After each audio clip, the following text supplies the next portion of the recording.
Fala galera e bem-vindos a mais um episódio do canal Saúde e Performance. E hoje a gente vai dar início a uma sequência de conteúdos falando sobre as drogas anti-obesidade que são aprovadas no Brasil. E hoje a gente vai falar sobre a sibutramina. Antes da gente começar, já deixa seu like aqui embaixo, já clica no sininho para você ativar as notificações e ver todos os vídeos que a gente vai ter aí pela frente e também os que já tem gravados aí. Deixa seu comentário aqui embaixo com a sua pergunta sobre a sibutramina que eu respondo para você.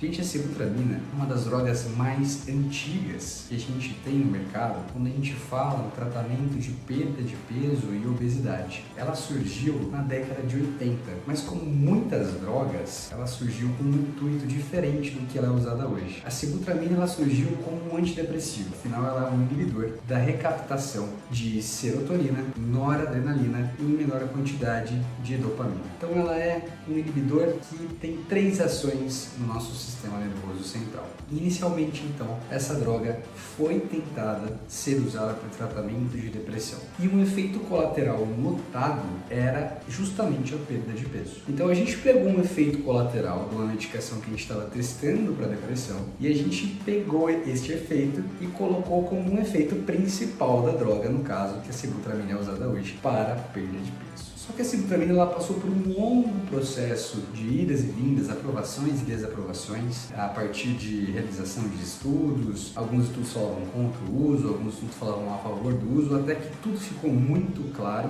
e hoje a sibutramina é uma das drogas mais utilizadas no tratamento de perda de peso no Brasil e no mundo. Por quê? A gente está vendo uma crescente de drogas anti-obesidade. Aqui no canal a gente tem um vídeo sobre os análogos de GLP-1. Clica aqui em cima que tem um link aqui para você ir direto para o vídeo dos análogos de GLP-1, que é o Ozempic, né, o Saxenda. Então a gente está vendo uma revolução no que a gente fala de perda de peso. E a sibutramina, ela é mais antiga. Sendo mais antiga e sendo um comprimido, ela é muito mais acessível do que, por exemplo, as canetas emagrecedoras. E por serem mais novas, serem medicamentos mais novos, patenteados ainda, são medicamentos que são mais caros e, portanto, são mais restritos a uma população que tem mais condição de pagar. A sibutramina não, ela é mais difundida, uma por ser mais antiga. Então aqui a gente tem a aprovação dela no Brasil desde 1998 e ela é aprovada pelo FDA desde um ano antes, assim, desde 1997. O que a gente vê é que ela foi responsável por uma perda de peso de até 4,2 quilos em um ano. Quando a gente fala de perda de peso, a gente pega uma estimativa média de quantas pessoas perdem. Então vamos falar aí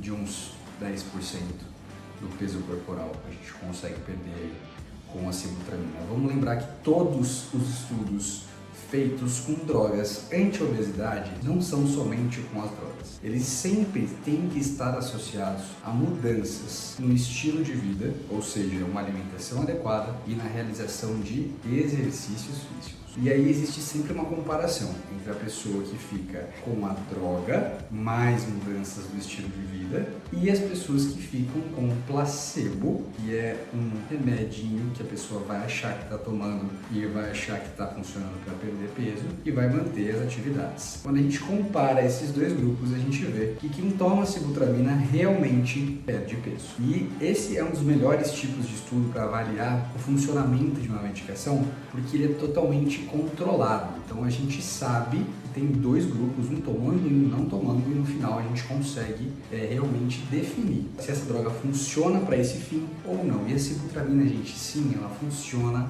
é uma droga anti-obesidade que ela realmente atua principalmente lá nos nossos neurônios que regulam a nossa saciedade. O nosso hipotálamo, gente, é o nosso centro regulador de fome. E eu vou colocar uma figura aqui para vocês entenderem rapidinho que no nosso hipotálamo tem alguns neurônios, que a gente chama de segundos neurônios, que são responsáveis por receber mensagens de diferentes lugares do nosso corpo, né? Do tecido adiposo, do sangue, do intestino, do estômago, do pâncreas, do fígado. Então, existem um eixo de regulação neuroendócrina que o tempo inteiro está mandando mensagem para o meu hipotálamo, estimulando determinados neurônios, né? Ou estimulando outros ou desestimulando outros. E um dos principais que a gente tem aqui são os neurônios da Pol-Theta-Cart, que são os neurônios responsáveis pela saciedade. Então eles são neurônios que a gente chama de anorexígenos. Então quando a gente tem uma inibição da recaptação de serotonina, noradrenalina e dopamina nessa fenda sináptica lá no neurônio de segunda ordem do hipotálamo, a gente tem uma maior ação desses neurônios promovendo uma maior saciedade. Então essa pessoa ela vai sentir menos fome, portanto ela vai conseguir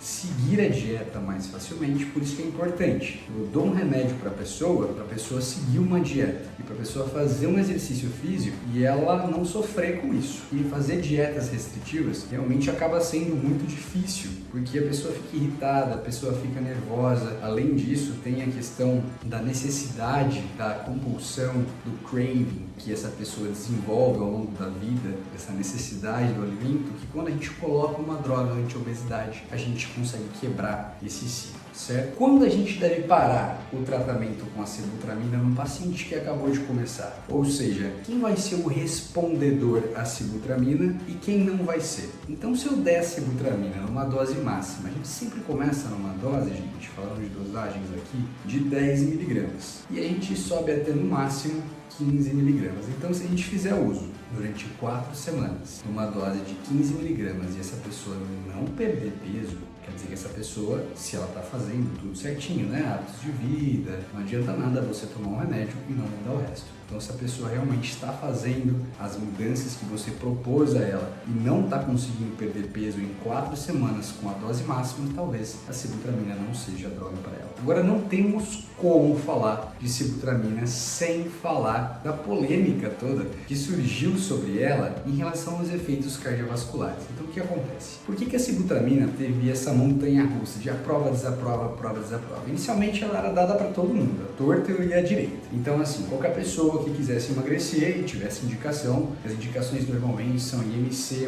maior que 30 ou IMC maior que 27 associado a alguma comorbidade, um diabetes descompensado, uma hipertensão, né? E aí pegou a sibutramina e deu para um grupo populacional sem estratificação. E pareceu, nesse primeiro momento, que a sibutramina aumentava risco de evento cardiovascular. O que é isso? Infarto e AVC. E aí a droga ela foi descontinuada em vários países, até que surgiram estudos que falaram pra gente, o principal deles é o estudo SCOUT, que mostrou pra gente que a sibutramina é segura para pacientes que não têm doença cardiovascular pré-existente, ou seja, quando eu tenho um paciente que tem necessidade de perda de peso e esse paciente tem uma doença cardiovascular pré-existente, uma insuficiência cardíaca, uma arritmia, já teve um infarto prévio, tem uma hipertrofia miocárdica, enfim, alguma complicação relacionada ao sistema cardiovascular, AVC, enfim, várias, a gente não vai fazer uso de sibutramina porque se mostrou um aumento do risco relativo de 16% em quem usa sibutramina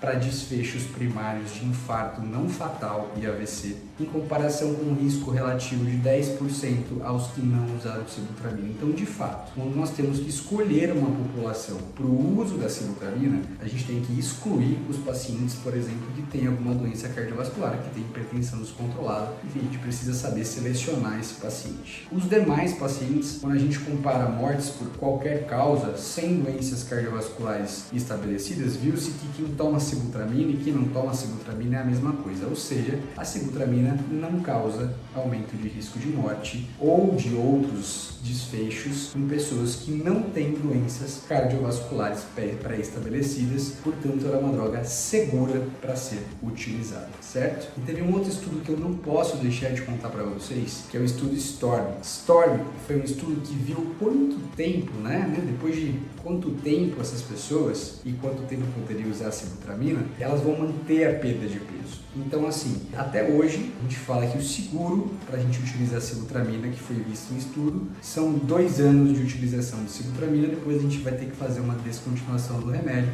A gente espera que nesses 2 anos a pessoa teve uma perda de peso considerável, uma mudança dos hábitos do estilo de vida considerável, e aí a gente vai retirar essa medicação, tá? Então até 2 anos é super seguro usar. E tem uma coisa bem legal, que chega a cerca de 43% das pessoas que foram submetidas ao tratamento com a a sibutramina mantiveram essa perda de peso ao longo dos anos. Então, o estudo Story mostrou pra gente a segurança do uso da sibutramina durante esses 2 anos e a manutenção da perda de peso desses pacientes após eles terem parado a medicação. Como efeitos colaterais da sibutramina, isso é bem importante de falar para vocês, as drogas anti-obesidade, no geral, a maior parte delas vai trazer algum tipo de efeito colateral. A sibutramina, o que a gente consegue perceber é que ela pode aumentar a ansiedade, principalmente por ela ser um inibidor de recaptação de noradrenalina. Então ela aumenta um pouco a ansiedade, você pode ficar um pouco mais nervoso, irritabilidade, pode ter um aumento da frequência cardíaca em cerca de 3, 4 batimentos por minuto, pode ter um aumento da pressão arterial, boca seca, constipação intestinal. E isso é bem importante porque a maior parte das mulheres que me procuram, por exemplo, tem algum problema de constipação intestinal. A mulher tem mais intestino preso que homem. E você vai lá e dá sibutramina para ela, muitas vezes você pode